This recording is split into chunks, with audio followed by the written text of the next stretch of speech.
back at you, man. Thank you. That's very appreciated. It's good to hear a positive look at things, and sometimes we forget that there's good news going on. Yeah, especially conservatives. We're prone to despairing. So exactly. I think because that's the way David Horowitz put it. I had David Horowitz on a couple of weeks back, and he says conservatives are realists. So we have no problem being pessimistic. We're not utopianists or anything like that. I thought that was pretty good. No, that's good insight. Okay, we got Steve Turley here. Charles Moscowitz, thanks for joining me, everyone. Steve is the host of Turley Talks. He is one of the preeminent intellectuals right now on the world scene with regard to what you describe as the nationalist, populist, traditionalist movement and how things are going. Now, Steve, first of all, thanks for joining me as always. Oh, it's my pleasure, Charles. Love being on your show. I look to your YouTube show every single day when I go out for my vigorous walk. In these pandemic times, I put my earphones on and I listen to you first. And, it's very bracing in terms of putting things in a good context of what's going on and things that we can feel positive about. Not that you look at life through rose-colored glasses by any means, but we need to take stock of where we are in these times and where we're going. And, I think you do a very good job of it. Firstly, the news today, I feel discouraged over what the news emanating out of the Supreme Court. What the hell has happened to Amy Coney Barrett? We will have to see. This is Antonin Scalia's, protege. We're going to have to see what's going on. I have no idea. Dick Morris has an interesting take on it. He thinks the court is intimidated by the Democrats' threat to pack it. Yes. I don't know if I buy that per se. So in other words, they're just trying to stay silent and not make any waves, stay out of the news. I don't know about that. We'll have to see. Oh, just the latest with Mike Kelly's case and the Act 77 violation that basically the Pennsylvania Supreme Court engaged in, which was blatantly unconstitutional legislating from the bench. They filed that case. What was it? September, October, before the election. Right. And they were told by Sam Alito that unfortunately we're not going to have this. The court's not going to have the time to be able to deliberate over this before November 3rd. So you could read it. It's online. Sam Alito. It's about a 4-page response to Mike Kelly's case, saying that alleging that the Pennsylvania Supreme Court had violated the Constitution, the federal Constitution, in basically interfering in the election in terms of determining the time, place, and manner of election, which alone belongs to the Pennsylvania legislature. And Alito said, yeah, it looks like they certainly did that. So we're going to have to visit this after the election. So it's like we, the citizens, are doing exactly what we're supposed to be doing. And then just the elites say, no, never mind. So yeah, that's what you're upset with, in case you're just listeners to know. Then we get the Supreme Court coming out and saying, never mind, a 6-3 and 6-3 decision. Never mind. We're not even going to take a look at it, this case, because now it's a moot point because Trump won. Well, Trump lost. It's not a question of it being a moot point for 2022 or 2024. Right. And it's also a basic constitutional question. They're not supposed to look at that. Article 2, Section 3 says that the state legislators shall regulate elections. It's pretty black and white. And I think that who knows what the thinking is other than obvious sheer politics. If they came in with a judgment that supported the Pennsylvania legislature and thus moving forward supports all state legislators in their reassumption of their constitutional prerogative to make election law. In the immediate sense, that could affect the outcome of the Pennsylvania election, and that could perhaps bring into question the election itself. We have to be careful here. This is YouTube. Let's watch what we say in these somewhat oppressive times. This is like a third world banana republic. You can't criticize an election anymore. The government, the people that have assumed power, you can't look back and say anything. So I want to use somewhat euphemistic language here. But why don't we'll call it Russiagate? Oh, okay.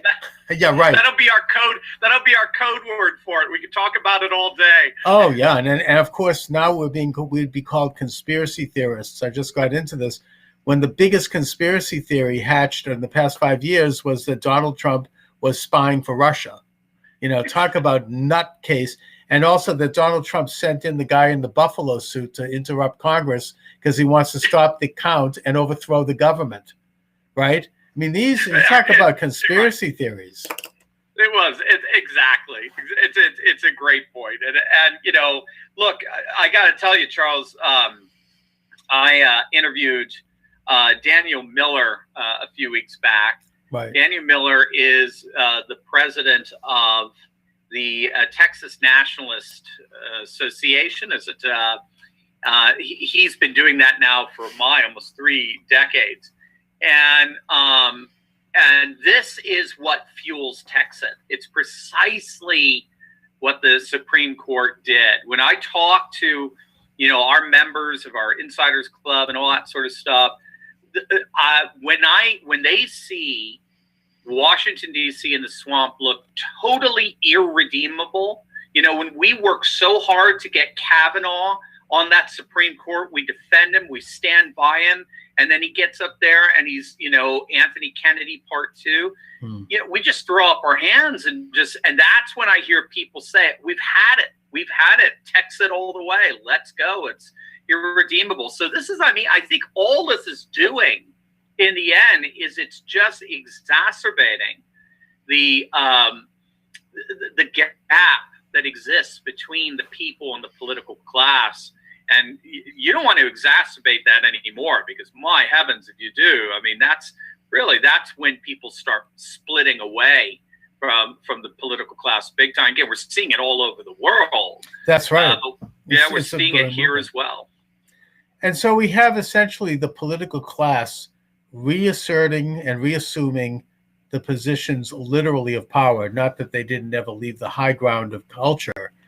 And they seem to be consolidating things right now. I mean, we have the hearings with Merrick Garland, where he's talking about persecuting people because of systemic racism. I mean, I thought we have enough laws in this country already to address, discrimination, and should have them. I'm not against that, but he doesn't define what he means by that. And that's opening the door to all kinds of greater government interference in people's lives. And nothing much is said about that. We've got an assistant secretary of Health and Human Services. We have to be careful on this topic, not to go too deep, but giving a green light to giving various drugs to minors so that they can claim to be something other than who they are. Again, let's use euphemisms here. This is YouTube. We're going to get banned.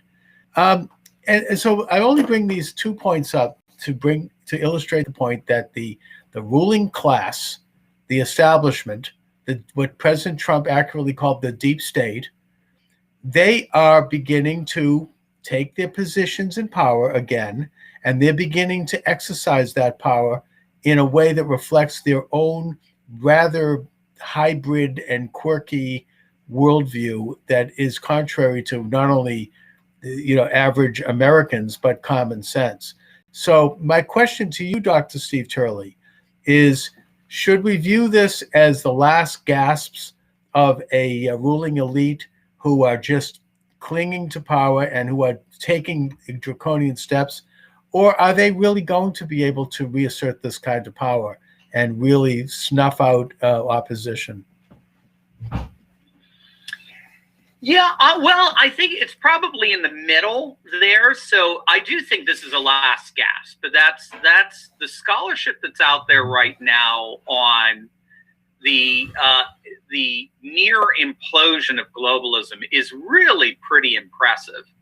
And this is a scholarship that fully recognizes that they can have a few more cycles of electoral successes and the like, no question. But it feels like we're in the 1970s in the Soviet Union, And people are just starting to openly talk, maybe there's another way of doing things here behind the Iron Curtain. They're saying this. And of course, it didn't take long for things to fall. I like the example of the Czechoslovakian dissidents, Václav Havel and Václav Benda. So Václav Havel actually went on to be the president of the Czech Republic, or prime minister, I forget which one. And they were arguing for something called a parallel polis back in the 1970s during the Soviet era in Czechoslovakia. And the argument of a parallel polis was that in the midst of a civilization where the basic structures are completely irredeemable and are corrupt to the core, it's incumbent upon the citizens who want to live in truth to create their own parallel structures, to create their own, in effect, parallel society where they can live in truth. Now, this is the way that we're talking in the Soviet Union. And as you know, Charles, this is the way people are talking today. Yeah. This is what alt tech is all about. This is what the alternative media is all about. This is what talk radio was all about in many respects. So and this is what, they're even talking about, creating our own servers, creating our own banks. Ben Shapiro was just talking about that the other day. Ben's currently involved in creating his own productions company with Gina Carano and so on. So whenever, it seems to me, at least historically, you're hearing significant talk about, what, we're going to live out truth in parallel structures. We're going to create our own networks, and we're going to pretend like this corrupt nonsense is not even there. Within 10 years, the whole thing fell apart. The corrupt nonsense, that is, it fell apart. So I think we're seeing similar processes going on here where we know what the future is. The future is conservatism, it's nationalism, it's populism. I mean, this is what Ronald Reagan embraced. I mean, he said the Soviet Union is not going to get in the way of this. And if I could paraphrase him, AOC ain't going to get in the way of this. Right. It is at because the very it's heart natural. of what it means. It's because it's normal. It's natural. People are going to operate in a way. It's normal. It's a natural order of things, of nation and culture and custom and tradition and the like. And that's how people are liberated, and that's how people are experiencing the most flourishing life, family and faith and community and freedom. So I think, and we're in a civilizational crisis. It's really scary. In other words, this is not just a financial crisis we're in, or a cultural crisis, or anything like that. No, we're really in a civilizational crisis. We're at the liberal globalist experiment that basically has 3 centuries of history to it, and we're moving more into a postmodern, localist, nationalist, populist outworking of. But in the meantime, they're going to do everything they can to, just like they did in the Soviet Union, to prolong their rule. Remember that the Soviet Union didn't fall until 2 years after the Berlin Wall. This is stuff that takes time, and so I think they're going to be incredibly nasty. I mean, I think we could already see that. Oh yeah, for sure. They're going to be so. I mean, it's got to be ugly. Yeah, it's a struggle. Cancel culture knows no end. Cancel culture knows no end. And ultimately, Charles, we know they want to cancel Western civilization. In the end, that's the ultimate canceling. That's what all the Frankfurt School, Herbert Marcuse, and all those guys in the 1960s. That's the ones who pushed this cultural Marxism. That's what they were pushing for. And so all these miniature cancelings that we're getting are all just for that ultimate canceling. So they're going to be really, really nasty, and it's going to be pretty horrid. But I think the winds are on our backs, and we can keep going, and they're going to do everything they can. But in the end, I don't think they can stop this new age of conservatism and traditionalism and so forth any more than the Soviet Union could, or Nazi fascism could. I just don't. I think any modernist experiment that stands in the way of it is going to ultimately collapse because its roots aren't there anymore. Right. I mean, I agree. Although the price that we pay in the process of their attempt to control people, that could be horrendous. It could be war. It could be holocausts. It could be, all of it. I mean, this is like as you mentioned, the National Socialist experiment. And these are things that are unnatural impositions by this elite, left-leaning, in that case, radical left establishment. And what you're describing, Steve, kind of reminds me a little bit of Atlas Shrugged, Ayn Rand's novel, right? I don't know if you read it, but I read it years ago. I'm not a big, Ayn Randian now, but I went through a phase with that probably 20 years ago. And she talks about people dropping out and creating an alternative culture in the mountains of Colorado, this Atlantis, and that good people, conscious people, productive people started to disappear one after another until there was no one left, and the whole thing imploded. And I don't know if we can look at a dystopian situation in a literal sense, but sometimes something that has a science fiction element can have a lot of truth to it. And what you're describing is that we're creating alternative venues.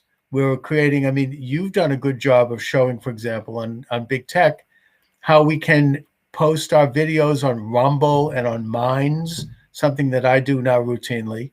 And there's Gab. I've heard the CEO of Gab being interviewed, and he's talking about millions of people signing up. They had their bank account taken away. You can't get it anymore. You have to send them an old-fashioned check to get on Gab.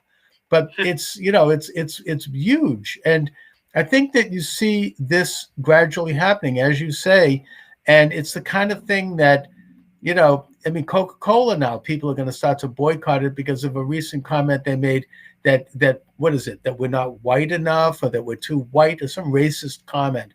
Suddenly people, the woke crowd, suddenly people are like, okay, fine, to heck with Coke. I'm not suggesting we do that, by the way, but I'm just simply pointing out that we are becoming more conscious of, I guess in a way, it kind of also reminds me of the late, great Reverend Dr. Martin Luther King Jr., in which, in his last speech before he was murdered, he tried to point out to the Black community that they have a greater economic footprint than most third world countries, and that it's a lot, they can patronize businesses that support what they believe in and not patronize those that don't. And that this was, he saw, a peaceful way, a nonviolent way of bringing about racial justice in the real meaning of the term, not in a phony left-wing meaning. Sure.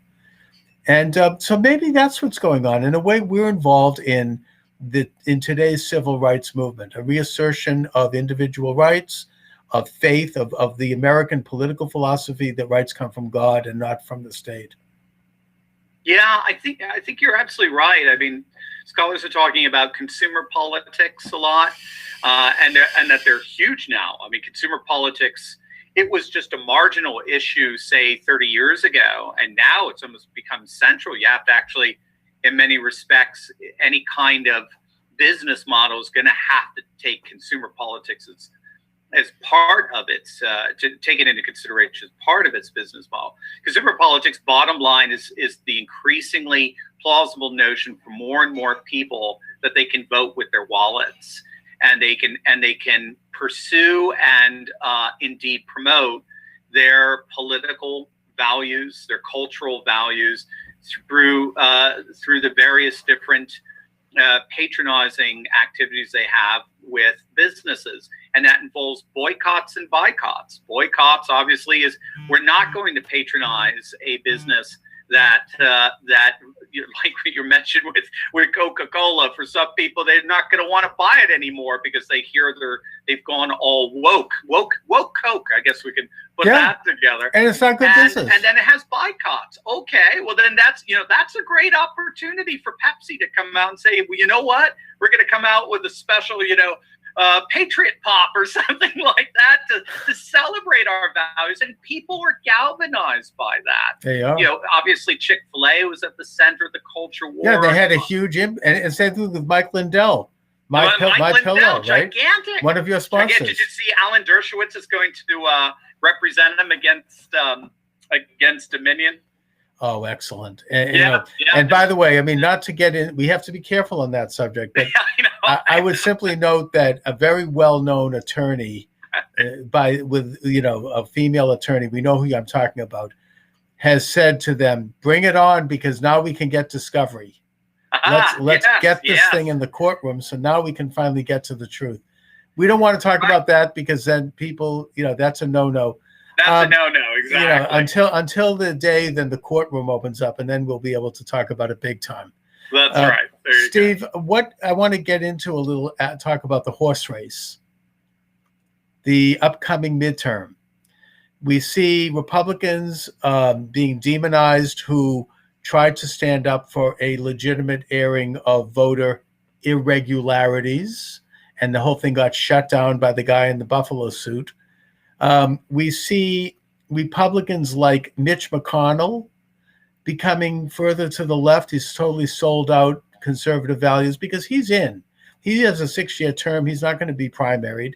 People like Susan Collins, these people are, they can do whatever the heck they want, and they're showing their true colors now. I'm concerned about the possible split in the Republican Party. We've got President Trump speaking at CPAC this weekend, I think. That's going to be an interesting development there. There's talk about President Trump starting an alternative, social network. I understand that Don Jr. has been in conversation with Elon Musk about this. There are some interesting developments, but they're developments that could render the Republican Party into a split.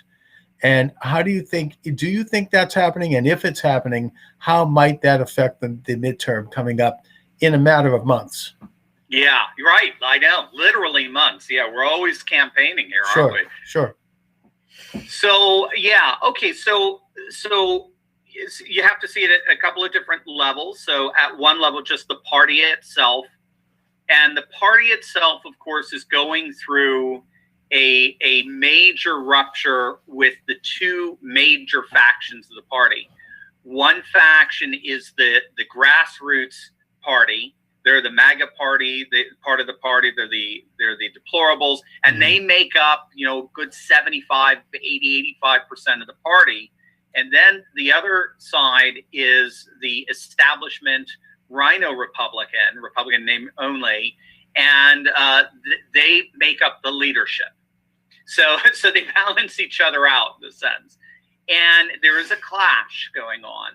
And up to this point, as I understand, Mitch McConnell supports any candidate that's got the cash. So as I understand it, Mitch McConnell is a dollars-based strategist. If you've got the money, this is why you pick Loeffler over other candidates in Georgia, because she has money.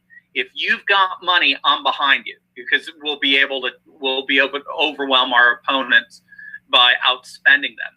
And a lot of pundits are saying that doesn't work anymore. Obviously, Trump proved that in 2016. He got outspent 2-1.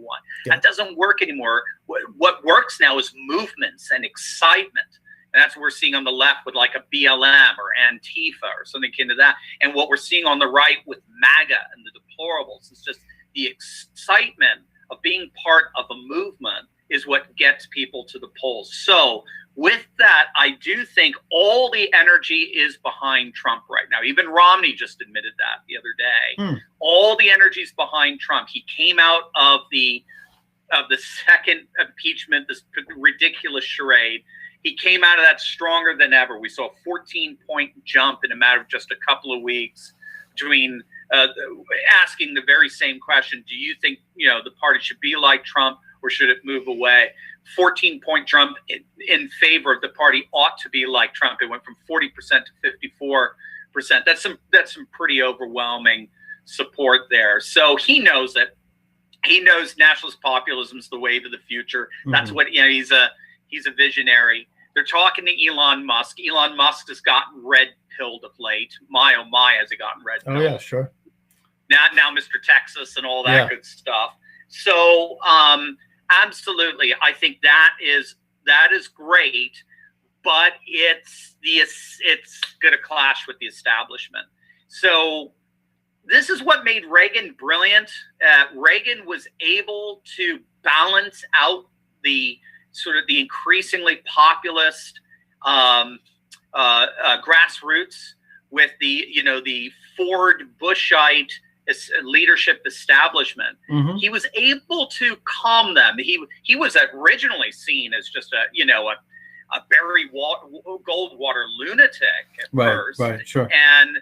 And then George Bush Sr. helped to placate that when he chose him as his running mate, and he was able to balance it out. Apparently, from the research I've read, this is kind of the genius of Putin and how he's been able to stay in power for so long. Is you have a very populist Russian population and a very globalist Russian oligarchy in power, and he's been able to find a way of balancing out that too.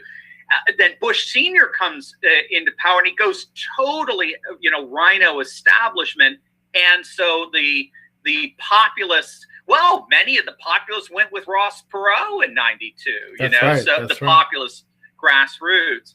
And then George W. Bush did the same thing. He went full neocon. And then in 2016, Mr. MAGA himself comes in, Trump, and he freaks out the establishment by going fully populist, Twitter and all, and couldn't stand. So the question is, if we don't find someone who can balance that out like Reagan can, the deplorables grassroots versus the neocon establishment, somebody who can ride the two like two wings of a plane. Yeah, we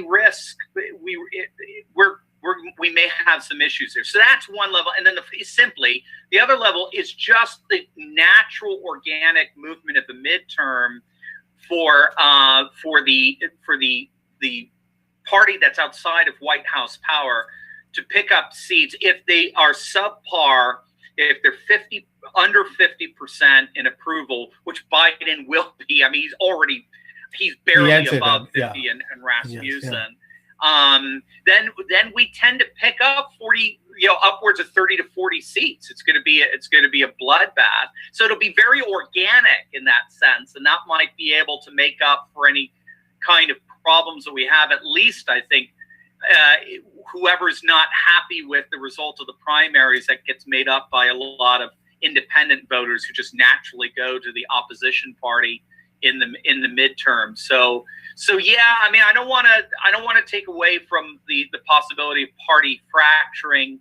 But I don't think it's going to be as bad as it, because in the end, the establishment rhinos know they need the deplorables in order to stay in the power. They know that, so they're going to have to work that out in some way. I mean, even Pence and Trump seem to have reconciled a bit in their meeting a couple of days back. So Anyway, it's a complex situation. We'll know more as it plays itself out. I am really looking forward to the CPAC speech. I know, that's interesting, and I think that, as you say, just by the facts on the ground, if you look at the history of this, the Republicans are going to take back the House in 2 years, and Pelosi will be gone, and we'll be at least moving if there can be some reasonable coalition of all sides in the party to do that. And we'll see. I mean, now the Texas situation, the blackouts, the grid collapse. I mean, I see this as similar to Katrina, and but Biden is not going to be held to that standard. And yet I think there's evidence. I talked to an expert the other day.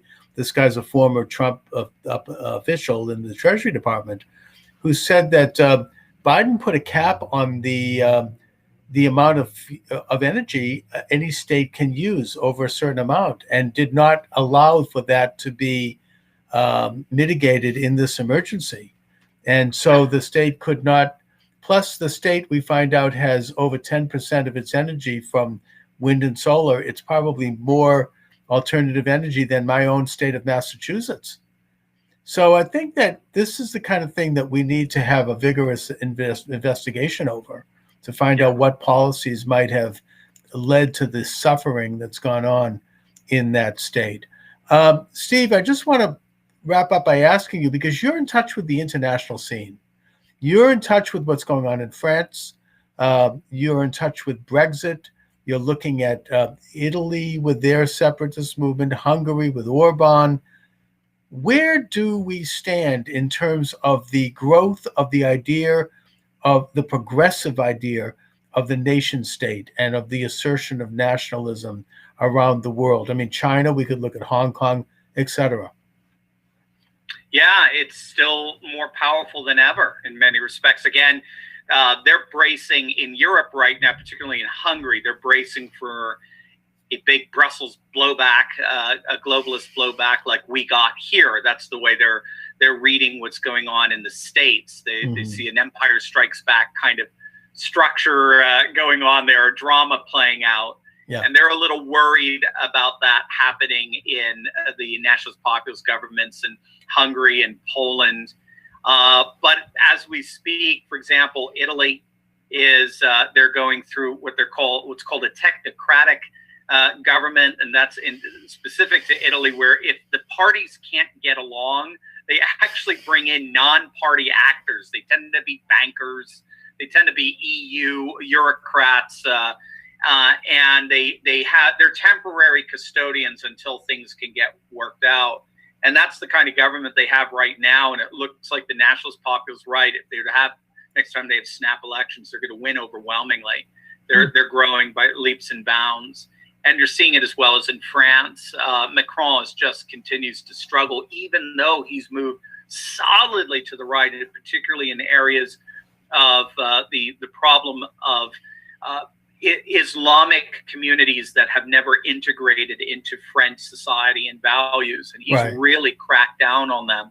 But it doesn't seem to be enough to sway the surge in the polls with Marine Le Pen of National Rally.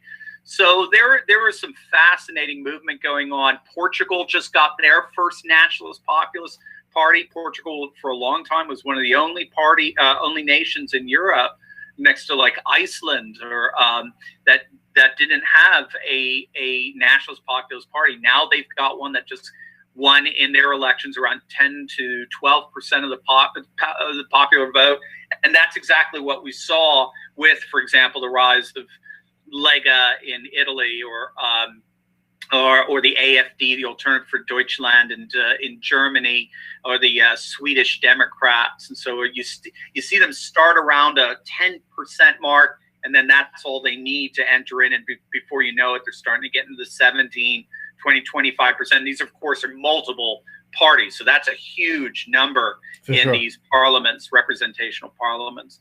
So we're seeing India, of course, the Narendra Modi government. Very, very popular.